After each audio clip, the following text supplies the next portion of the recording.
Hello and welcome back to the Skella Variety Channel. I'm Skella, and today I am once again talking about the funny little monsters from Game Freak, Pokemon. Imagining that Pokemon are real is literally the most unoriginal idea in the world. I love the bit, is that a turtle? Everybody thinks about it all the time, because the Pokemon world is a goddamn utopia, which is also something that has been talked about to death. I get a free dragon and free healthcare? Are you kidding me? I mean, sure, everybody has to fend for themselves at 10 or younger, and the entire world is under the control of deities that are literally animals, but, otherwise everything seems real peachy. Everybody wishes Pokemon were real. It is a rite of passage for every Pokemon fan to vividly imagine their ideal life in the Pokemon world. Me personally, I would love to be living on Alola and riding my Magnezone around like a little hoverboard. But in all of our fantasizing, we don't usually stop to consider how practical of pets a lot of these Pokemon would be, because that's what they are, really. They're pets. The Machamp at your construction site, that's just a pet with a job. Your Alakazam, a pet that knows addition. Gardevoir, like it or not, that's your pet and you need to start acting appropriately, young man. Pretty much every single Pokemon can be caught and kept as a pet. And you can do that in real life too. But take note of the word can. You can keep pretty much any animal as a pet, but that doesn't mean you should. And if we were really living in the Pokemon world and it wasn't abiding by video game logic, then that would also apply there. There's a lot of Pokemon that I believe would really, really suck to keep. And that is the topic of today's video. Now, this definitely isn't a new discussion, but it's something that I think would be really fun to talk about anyway, and it's my channel, I can do what I want. Now, obviously, because Pokemon is a fictional franchise, we need to set some rules down when we're translating its logic into reality. So I'm just gonna get the big one out of the way. I am not going to take the Pokedex as fact. Now, this is a big topic of debate among Pokemon fans. And personally, I am on the side of that the Pokedex is just riddled with myths and lies because all of its data is collected by brain-dead 10-year-olds. But why would the professors give us something that's full of lies?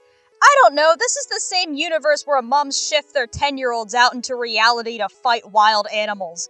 I don't think they care, alright? I don't think they give a f***. Now, I don't believe that everything in the Pokedex is a lie. I feel like that would be kind of ridiculous. But you can't expect me to believe that Shedinja actually sucks your soul out if you look at the crack in its back, because, I feel like this would be a bigger problem. I feel like a pretty basic way of determining whether something in the Pokedex is a lie or not is if you could even stand next to the Pokemon without it killing you instantly. No, I do not think that Magcargo are actually 18,000 degrees Fahrenheit, because any trainer that so much as stood next to one would f***ing burn alive.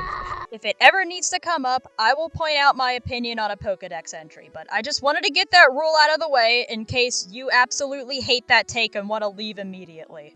And lastly, this list isn't really in any particular order, I just shoved together some ones that I thought would be funny to talk about, so without further ado, let's get into it.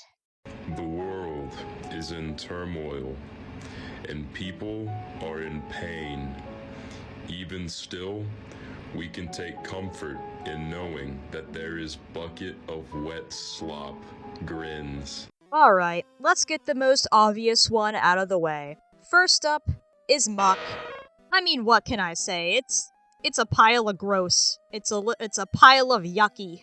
Like 90% of Muck's Pokedex entries are about how stinky it is, how rank this creature is, and I'm willing to take their word on that. That's something I will believe, because I see no reason to doubt that. Although I am a pretty big fan of this Pokedex entry from Pokemon Sun, the stench it gives off will make your nose scrunch up. Still, there are Muck fans who think that's a good thing. So, I guess it can't be that bad of a stench, like a ferret owner. But still, I mean, almost all of its entries are about what a rank, nasty puddle this creature is. And another thing that's brought up a lot in its Pokedex entries is how poisonous its body is, which, I mean, yeah, I'd honestly be surprised if it wasn't poisonous to the touch. Do I think it kills all the plants and trees around it everywhere it goes? No, I think that's a bit nuts, but otherwise, I think it's reasonable to assume you could at least handle it with gloves or something, or at least wear a mask. But still, the biggest issue is that it's literally just it's sludge. It's a puddle. This is my friend the puddle. You cannot have any carpets in your house if you have a muck. Absolutely not. Guys, really, you gotta understand how much it breaks my heart to say this. I love muck. I love a lowland muck. A lowland muck is so cool. I would love to be the guy with a muck. But also, I would like to be the guy with a house that smells normal and friends that want to hang out with me. And that's difficult to do with the pile of stinky sludge that lives with me. And before anyone asks this, no, I'm not keeping any Pokemon I would hypothetically own in a Pokeball all the time because that is animal cruelty. I would never do such a thing. How dare you suggest that? I would never neglect my puddle. So yeah, that's a no on Muck. I feel like that one was pretty predictable.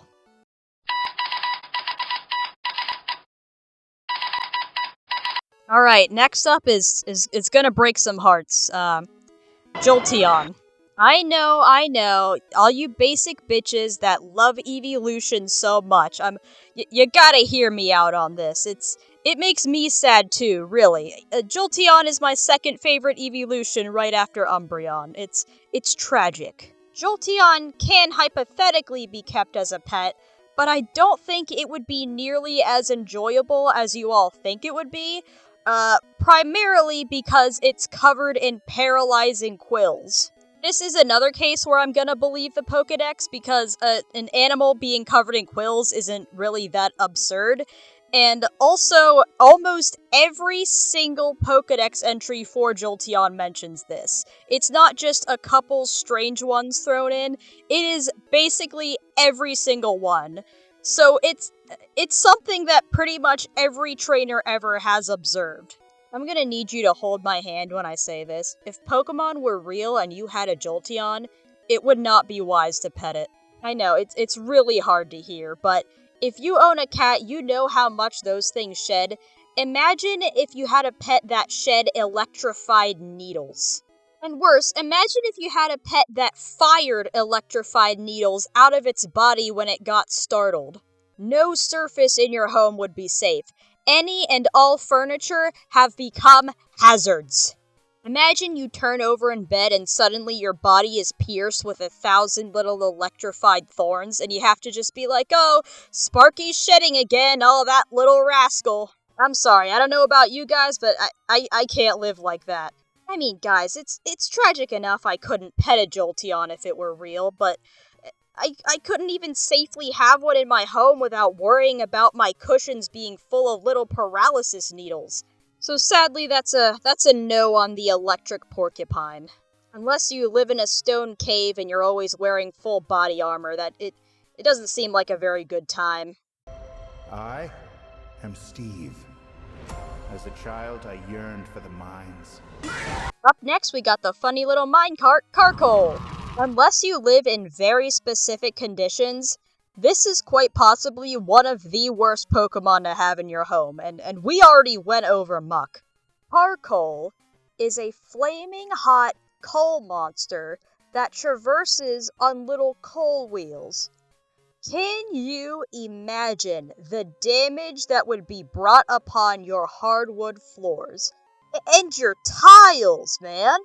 And not just your hard floors, your carpets too. Do you know how dirty coal is? There will be coal dust all over your house, all over everything as this thing zooms around all over the place. It's a mess. All your floors and furniture are f***ed. And of course, it's literally a pile of burning coal. That might be useful in the wintertime or something, but all other times of the year, it's gonna be boiling hot in your house. And you know, not to mention that inhaling burning coal all the time cannot be good for you. Outside of the damage to your house, I wouldn't know how to form a bond with this thing. You know, I pet it and I get coal dust all over my hands and I just get sweaty near it because it's so hot. I don't know, I would feel bad owning this thing because I would have no idea what to do with it. I wouldn't want to keep it in my basement or something all day because then I would really feel bad. It's just not pet material unless you're under very specific circumstances. Carkol is not a good pet. It's not gonna be a good time. So if we play loud, people might think we're good. Everybody ready? And a 1, and a 2, and a 1, 2, 3, 4.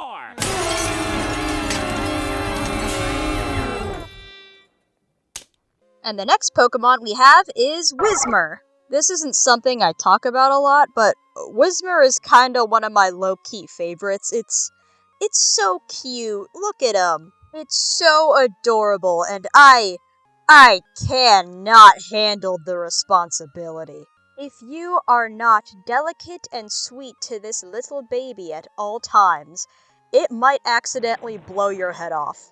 Whismur and the rest of its evolution line's entire point is being so loud. If anything startles Whismur even a little bit, it is going to cry so loud. You cannot live in any sort of neighborhood or apartment building when this thing is under your care. And you know, this line's entire point is dealing damage with its sound, so I wouldn't want to be next to it when that happens. Shh, don't wake the baby or you'll go deaf forever. I love this sweet little baby, but it would be so incredibly stressful to take care of. Because if I mess up, I'm going deaf, and I'll also get a noise complaint from anybody within like a 50-mile radius.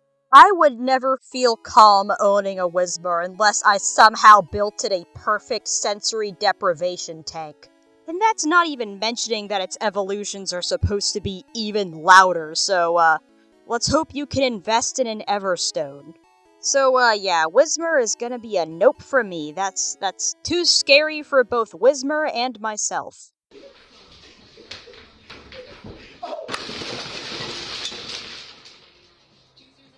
And next up, we have Aggron.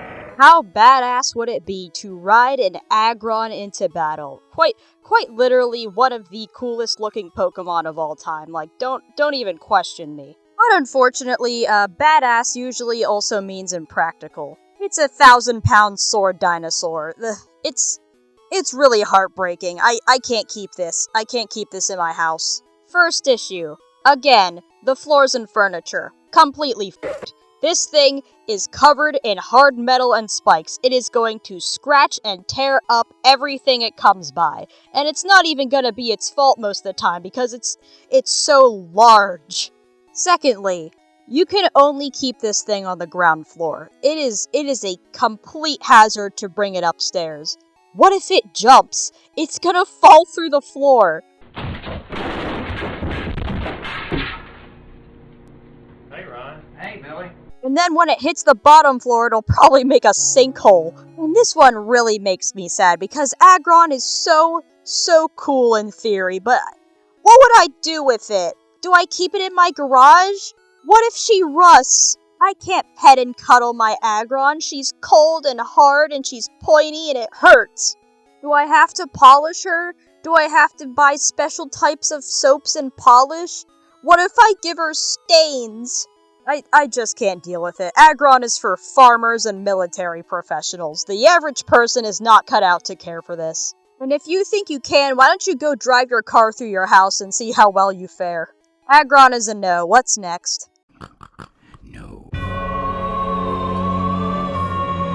Oh, joyous day, it's Spoink! Now, I'm sure all of you are already aware of Spoink's, notoriously distressing Pokedex entry. That dex entry being that if Spoink were to ever stop bouncing, its heart would stop, and it would die. Now, this is a pretty ridiculous notion to believe. But the fact that almost every single one of its dex entries mention it makes me a little nervous. I'm not gonna say I believe it, but it's a little It's a little anxiety inducing, you know? It's like a little voice in the back of my mind, like, you know, what if that's true? What if I accidentally kick my Spoink over and it f***ing dies? That's not a weight that I want in my consciousness when I'm taking care of my pet. That's not a paranoia that I want to deal with, you know?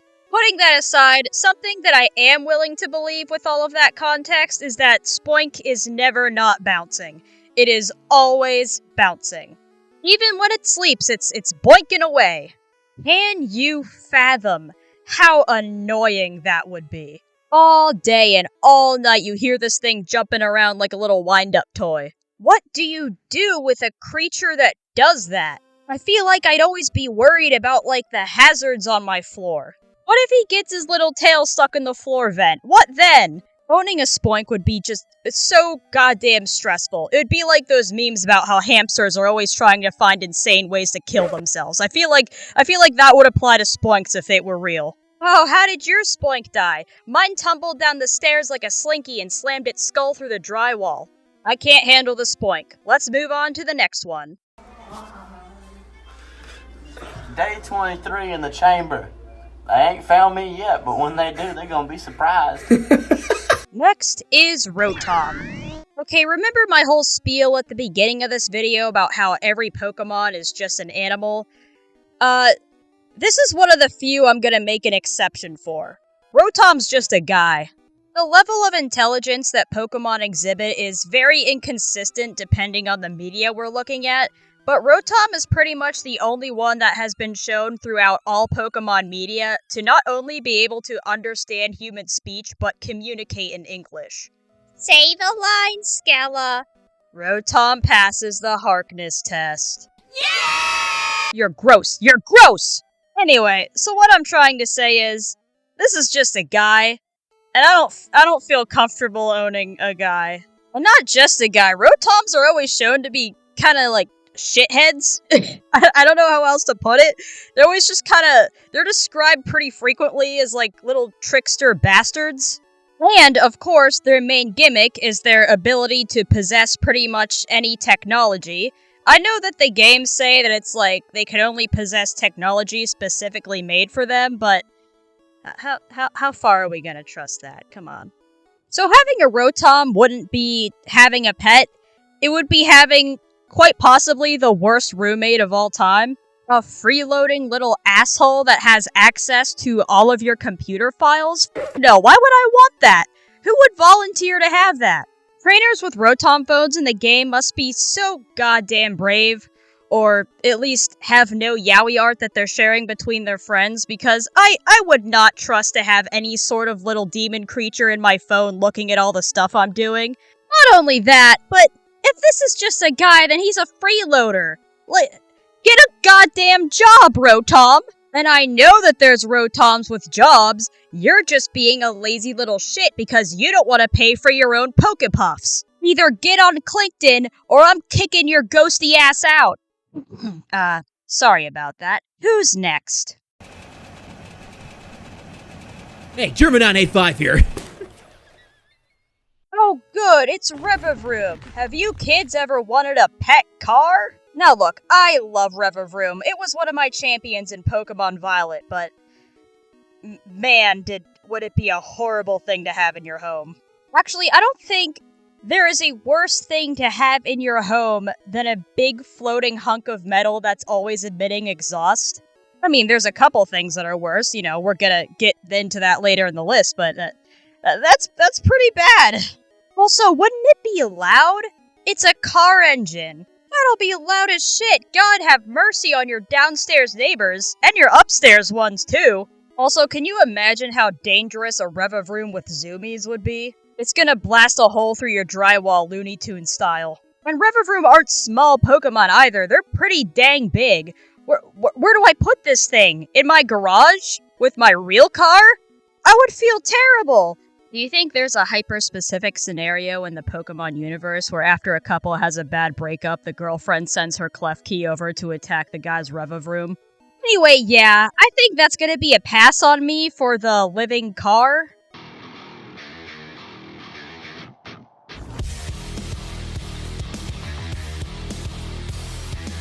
Next up is another one that some of you are gonna be a little upset by. It's Goodra. We all have to face it. As cute as Goodra is, there's no efficient way to take care of it. Unless you live in a swamp and plan on keeping it tied out back for its whole life, there's no convenient way to own a Goodra. It's enormous, it's slimy, it's sticky. Can you fathom how much, dust and fuzz and dirt Goodras are always picking up? There is no way to keep a Goodra clean. Not only is it gonna be dirty, but it's gonna make everything around it dirty because, it's a big slug dragon. It's getting ooze everywhere. Ew! And supposedly they're very affectionate, which, as cute as it might be, can you fathom the dry cleaning bill? I do not want a pet that makes me and everything else I own sticky. Why would you want that? Also, where do the slug qualities start and end? What if I got some salt on me? What if she goes to give me a hug and she starts dissolving? That's probably not true, but can you imagine? Would that be fucked up or what? Okay, with those 9 down, I want to get into some honorable mentions. Firstly is literally any legendary Pokemon. I don't want to deal with that responsibility at all. I don't think any of us are equipped for that. What if I forget to feed God? What's gonna happen? Next is Garganacl. I think that having a Garganacl would actually be pretty beneficial because of, its healing salt and stuff, but I feel like it would be flaky. Like, he's gonna flake salt everywhere, and that'd just be annoying. I guess it would just be like dealing with a pet that sheds, but also it's like, he's huge, and he's getting his salt everywhere. It's, I think it'd be nice to have a Garganacl, but also I just wanted to point that out. Next is Morpeko. It's scary. I don't want a pet that gets that angry if it doesn't get its food immediately. I don't want to deal with that. Next is anything from the Goodra line. I don't have any real reasons. I just do not want those things in my home. Ew. And finally, Baniri, which, in case you guys don't know, Baniri always starts with a friendship level of 0 when you first catch it, which is the only Pokemon apart from legendaries that have that feature. So, I don't know about you, but I don't want to own a pet that hates me. I don't know why you would want that. I know it's like a whole journey of getting Baniri to like you, and eventually it evolves into a Lopunny, but at the beginning, why would I want to keep something that actively hates me? I mean, I know that there are people in real life that are like that, the people that own those poor Carkols that they probably completely mistreat. So, I guess there's a market for Baniri in real life, but, not for me.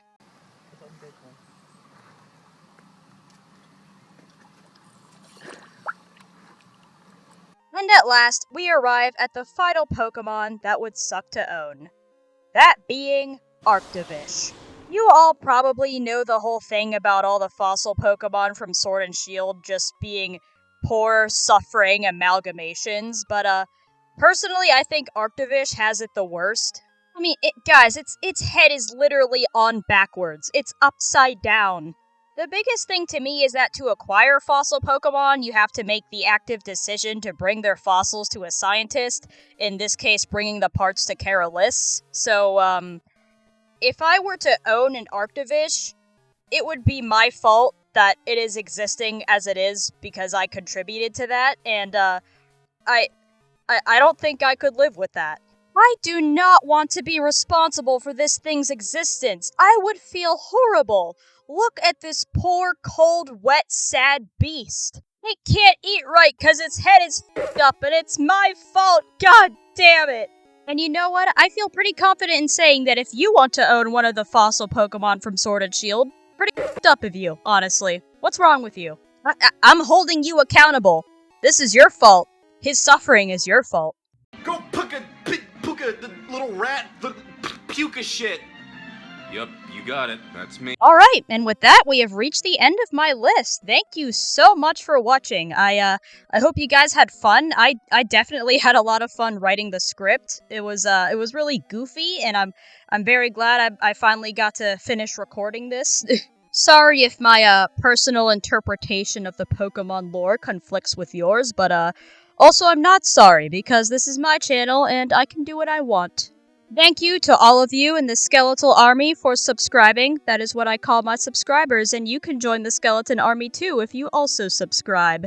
Thank you so much for continuing to help the channel grow. It's been crazy. It's been so overwhelming in a good way. And next video, I plan on making another art video. I know those don't usually do that well on my channel, but I've been wanting to do another one for a while, and I've had some people say that they wanted to see it again. So, you know, I'll just get that out of the way for the people that wanted to see that, and also for me, because I want to make another art video. So, I hope you guys are looking forward to that. Thank you all for the 100th time. You can support me financially by buying some funny stuff off my Redbubble, or if you don't feel like spending some money, you can just watch some of my other videos and subscribe if you want to. I hope you had a good day, like this video to die instantly, and goodbye!